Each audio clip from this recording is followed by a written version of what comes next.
Selamat malam pemirsa, ajang bergengsi balap mobil Formula E mobil listrik menuai pro dan kontra. Bahkan saat ini dari fraksi PSI dan PDIP menginginkan interpelasi. Mereka mempertanyakan transparansi dari Gubernur DKI Jakarta yang dianggap injak gas untuk Formula E tapi tidak ngerem untuk berbagai persoalan yang prioritas di ibu kota.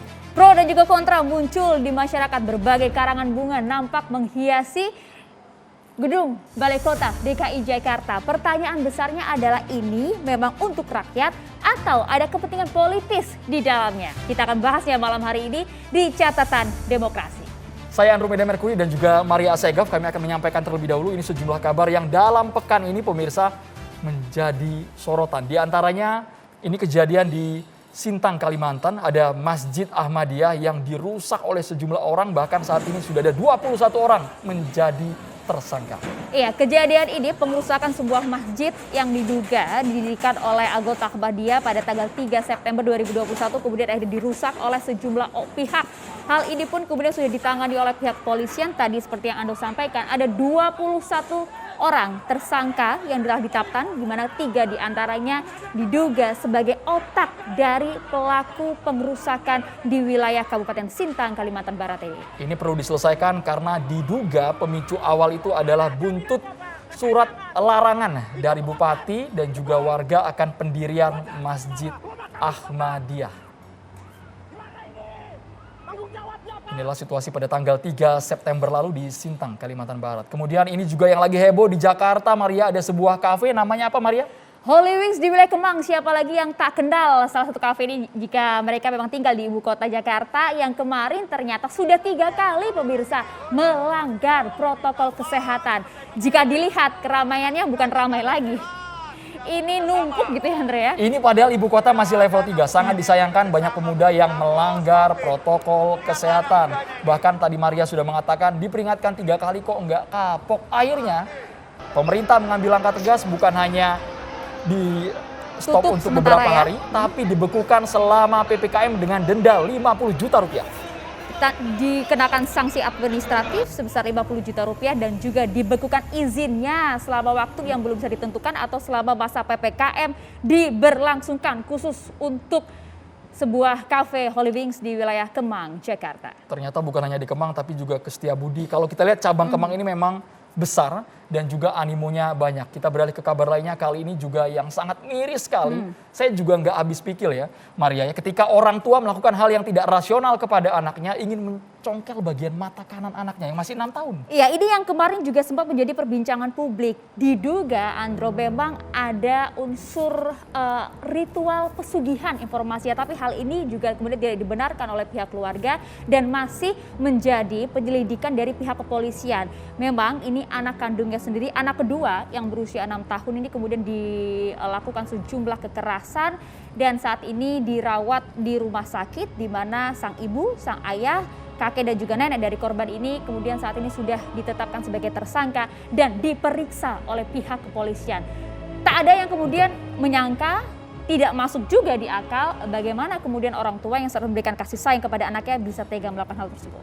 Hal yang tidak wajar karena mereka menganggap ada ritual pesugihan yang ingin kaya. Zaman sekarang sepertinya kalau untuk kaya instan butuh kerja keras dan juga usaha. Jangan menggunakan ilmu hitam seperti kejadian di Goa, Sulawesi tadi. Tapi sekali lagi hal itu memang belum bisa diklarifikasi baik oleh pihak keluarga maupun pihak kepolisian. Yang tak kalah ramai juga Andro di media sosial, di tengah publik juga adalah glorifikasi kebebasan dari Saiful Jamil. Dimana kalau kita lihat Saiful Jamil kan memang telah mendekam selama 5 tahun di Lapas Cipinang, Jakarta Timur. Dan kebebasannya lihat dikalungkan sebuah bunga, euforia masyarakat, keluarga yang cukup luar biasa. Dan sesaat setelah keluar dari Lapas Cipinang pun juga disampaikan ingin kembali ke dunia hiburan. Nah, hal ini yang kemudian muncul dari banyak pihak, boykot Saiful Jamil. Tadi kalau kita lihat bahkan ada petisi daring dengan total lebih dari 370.000 tanda tangan, Andrew. Angkanya saat ini sudah 500.000 lebih.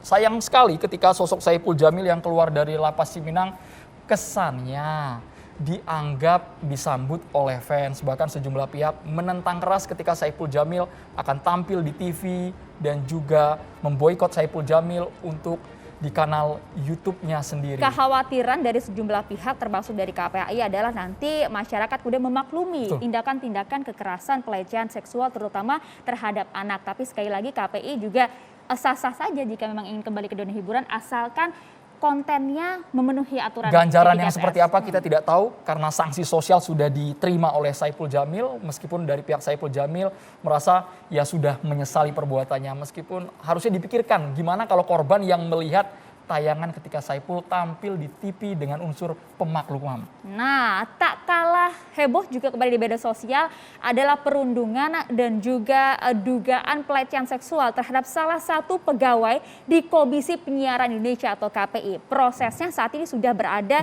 di pihak kepolisian. Bertahun-tahun Jakarta Pusat. Korban merasa dirundung bertahun-tahun bukan hanya mendapatkan perundungan tapi juga pelecehan seksual dari internal pegawai KPI.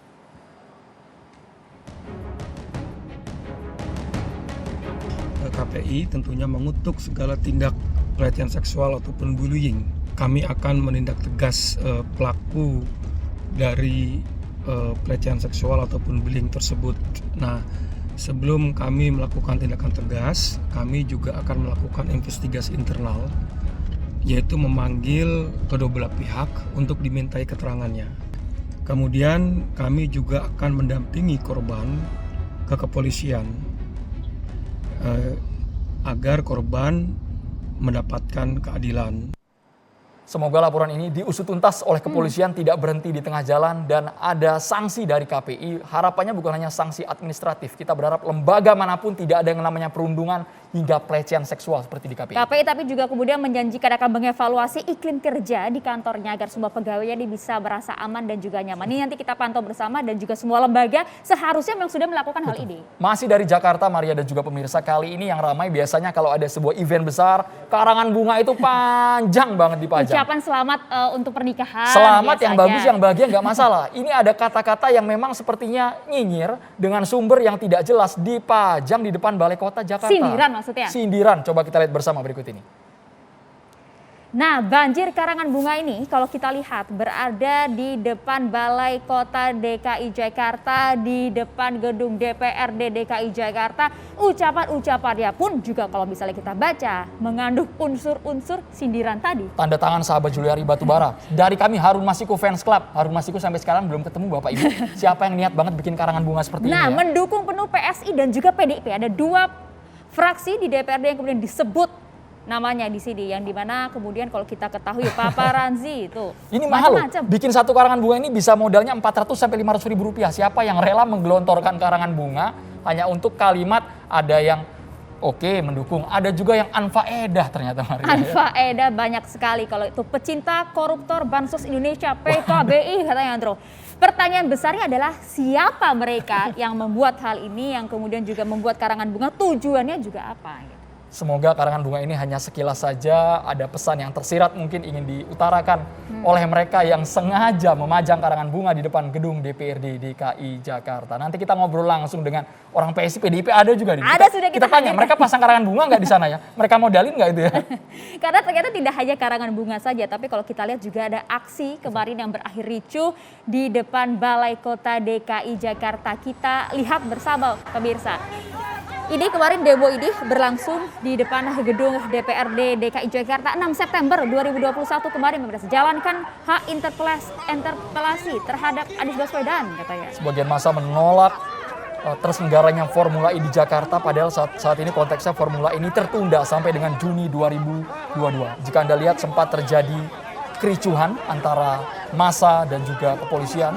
Harapannya semoga kalau ingin aksi boleh menyampaikan aspirasi silakan, tapi dengan tertib dan juga kondusif, jangan sampai ada baku hantam di lapangan. Terlebih lagi di masih masa pandemi COVID-19, mungkin kalau banyak dipertanyakan sebenarnya seperti apa sih di kelanjutannya, mengapa kemudian ada dua fraksi di DPRD DKI Jakarta yang kemudian mengajukan hak interpelasi terhadap Gubernur DKI Jakarta. Kita akan bahas malam hari ini bersama dengan sejumlah narasumber kita. Kita sapa, ada Bang Ges Halifa, produser Jakarta Ballet Festival. Selamat malam, Bang Ges. Dan juga ada Bang Syarif. Bang Syarif, ini anggota DPRD DKI Jakarta fraksi Gerindra. Nanti kita tanya, Luar Kenal nggak biasa. itu yang kirim-kirim karangan bunga itu? Sepertinya udah ditandain sama Bang Teman-temannya Sarif ya. Udah ditandain sepertinya. Kemudian Mas Dedek Prayudi. Mas Dedek Prayudi sekarang perlu kita bacakan ini. Karena sepertinya tidak lagi di PSI ya. Direktur Eksekutif Center for Youth and Population Research. Selamat malam Mas Dedek Prayudi. Selamat malam, Mas. Dan juga Bang Pantas Nainggolan, anggota DPRD DKI Jakarta fraksi PDI Perjuangan. Selamat malam Bang Pantas. Selamat malam. Wah luar biasa, kalau lihat semangat Bang Pantas, horas Bang Pantas, Bang Pantas. Anda sepertinya yang kencang juga teriak, menolak Formula E diselenggarakan di DKI Jakarta. Anda bahkan ingin mengajukan interpelasi yang akhirnya ditolak oleh 7 fraksi lainnya. Bang Pantas, tanggapan Anda seperti apa? Silakan digunakan mikrofonnya, Bang. Ya, sebagai anggota DPRD, sebagai wakil rakyat, saya ingin mengoptimalisasi semua hak yang dimiliki oleh DPRD. Nah, salah satu hak yang ingin kita optimalisasi adalah hak pengawasan. Nah, dalam proses pengawasan kita melihat terjadi potensi-potensi yang terjadi potensi pemborosan yang sama sekali tidak memberikan manfaat kepada masyarakat. Dan untuk itulah maka kita ingin bertanya kepada gubernur agar agar masalah ini terang benderang, transparan. Itu aja. Kalau bertanya kan bisa ngajak makan malam misalnya, atau bisa lewat telepon gitu. Bahkan kemudian hak interpelasi ini yang jarang juga digunakan oleh anggota DPRD muncul kali ini. Kita apresiasi juga. Sebagai sebuah institusi, maka hak itu memang dimiliki oleh institusi, bukan Hak orang per politis, orang. ya. Nah, itu hak, bahasa rakyatnya hak bertanya gitulah. Nah, dan siapa yang kita tanya? Ya gubernur. Nah, jadi ini adalah dalam hubungan pengawasan antara DPRD dengan gubernur. Tapi kan posisinya di tengah jalan ini Bang Pantas. Apakah di awal itu tidak dilibatkan dalam soal konsultasi, pekerjaan, kemudian anggaran yang akan digelontorkan? Kenapa baru sekarang teriaknya? Iya, kalau kita telusuri prosesnya ini, terus terang dalam proses awal, karena PD Perjuangan, ya saya sendiri sebagai anggota Banggar, saya kaget juga ini. Ini barang muncul tiba-tiba sudah di RAPBDP. Nah, tiba-tiba sudah muncul. Nah, ya, terus terang dalam pembahasan itu kita fraksi PD Perjuangan ngotot keras untuk supaya ini tidak masuk karena salah satunya adalah tidak ada dalam RPJMD. Dan yang kedua, ini juga menjadi pertanyaan serius dari fraksi PD Perjuangan pada waktu itu soal terminologi penugasan. Nah, karena begitu banyak tugas-tugas dari dari pemerintah Provinsi DKI Jakarta akhirnya ditugaskan kepada pihak ketiga dalam hal ini BUMD. Nah, itu salah satu dalil kita untuk menyoroti kenapa ini tidak perlu masuk di dalam APBD. Tetapi ya terus terang kita menghargai mekanisme rapat, mekanisme pengambilan keputusan, kita tidak mendapat dukungan dari yang lain-lain, ya pada akhirnya ya itulah yang terjadi. Nah, kemudian di dalam perjalanannya ada beberapa hal yang memantik peristiwa ini. Nah, yang pertama adalah perusakan cagar budaya Monas. Nah, ini hal pertama yang memantik. Nah, peristiwa ini terus terang mendorong kami untuk lebih mendalami apa sih sebenarnya Formula E ini, karena terus terang kita buta dengan Formula E ini. Nah, itu pemantik pertama itu akhirnya mendorong kita untuk mendalami apa ini Formula E. Nah, kemudian pemantik yang kedua adalah terjadinya pandemi COVID. Nah, kemudian pemantik yang ketiga adalah munculnya Formula E di dalam rancangan RPJMD revisi. Nah, Bang Sarif ditanggapi dulu nih. Formula E dianggap BIM salah BIM, Bang Sarif, dan juga dianggap pemborosan. Silakan. Ya, satu lagi mungkin yang terakhir yaitu munculnya dia di dalam Ingup, di dalam instruksi gubernur untuk pelaksanaan tahun 2022 yang akan datang. Pemborosan, pengerusakan cagar budaya tidak tepat di tengah pandemi, Bang Syarif. agak aneh juga ya kalau disebut Bang Pantas ini buta ya. Padahal kan di dalam di dalam. Tetapi saya menghargai dan menghormati ketika Pak Pantas mengatakan kita menghargai mekanisme pengambilan keputusan. Artinya apa? Artinya di dalam penganggaran sejak tahun 2019 terlibat kita. Itu dimasukkan dalam yang disebut dengan penyertaan modal daerah, di mana Jakpro mendapatkan sekian dan yang ada unit tersendiri kepala dinas olahraga. Intinya saya mengatakan bahwa ini tidak terjadi bim salah bim. Tidak. 106 itu semua menyetujui. Hanya masalahnya kalau saya ingin menyebut ya trigger pemantik yang paling utama sekarang sering dikatakan oleh para pengusul interpelasi adalah temuan LHP BPK. Laporan salah satu pemantik. Laporan hasil pemeriksaan BPK. Cuma sayangnya ya, teman-teman pengusul interpelasi juga salah baca terhadap LHP BPK. Menurut saya, karena dalam rekomendasi BPK tidak ada satupun kalimat, tidak ada satupun kata yang mengatakan Formula E dihentikan. Hanya dilakukan review atau evaluasi feasibility studies-nya yang terbaru. Dan tapi kan sekarang sedang dalam berproses. rekomendasi BPK kalau tidak salah meminta pemerintah agar mencari sponsor sehingga ada anggaran di luar yang Tidak diambil telanjang seperti itu. Saya bacakan boleh? Ada 3 rekomendasi yang Enggak, justru sebenarnya dari ingin bacakan, keterangan Pak Sarif tadi, silakan. supaya kita tidak berprasangka yang tidak-tidak, tidak berpraduga yang tidak-tidak, ya dijawab aja di dalam forum yang resmi. Itu aja sebenarnya. Jadi ada transparansi di sana, masing-masing punya hak. Nah, gubernur punya hak untuk menjawab. Nah, di situ sebenarnya. Jadi jangan sampai ini menggelinding menjadi sebuah bola liar, karena interpelasi juga tidak ada catatan untuk menghentikan, untuk membatalkan, justru hanya gini, bertanya. Justru begini, Gitu. justru publik harus diberikan edukasi yang baik dan benar. Jejak digital pengusul interpelasi, terutama dari PSI, tidak akan bisa dihapus dari ingatan publik bahwa ingin menghentikan Formula E. Hanya ingin bertanya, katanya tidak ada tujuan lain. Niatnya, bukan bedakan dengan yang disampaikan secara teoritis, tapi kenyataannya sudah jejak digital mengatakan target dalam interpelasi ini adalah menggagalkan Formula E. Silakan dibuka. Coba kita Jejak lihat digitalnya. catatan di dalam tata tertib. Itu jelas bahwa DPRD punya hak untuk bertanya kepada gubernur. Oh iya, kalau itu iya. Itu. Kalau itu iya. Iya kan? Jadi jangan ini kan akhirnya jadi berprasangka, Tapi yang maksudnya tidak-tidak. Bang Syarif dan juga banyak publik juga yang menyarankan mungkin ini hanya bungkusnya saja interpelasi, tapi intinya dagingnya ini menggagalkan Formula E. Ya daging atau apa isinya itu akan terang benderang kalau pertanyaan tersebut dibuka secara transparan di dalam forum yang resmi. Jadi tujuannya begitu? Iya, itu aja. Kalau mengikuti pendapat Pak Pantas, DKI adem ayem. Ya, saya juga ingin mengatakan Pak Pantas kepada Pak Gubernur, interpelasi ada hak. Siap Pak Gubernur jawab siap. Tetapi kan dari awal pengusul interpelasi Komisi Pers jelas.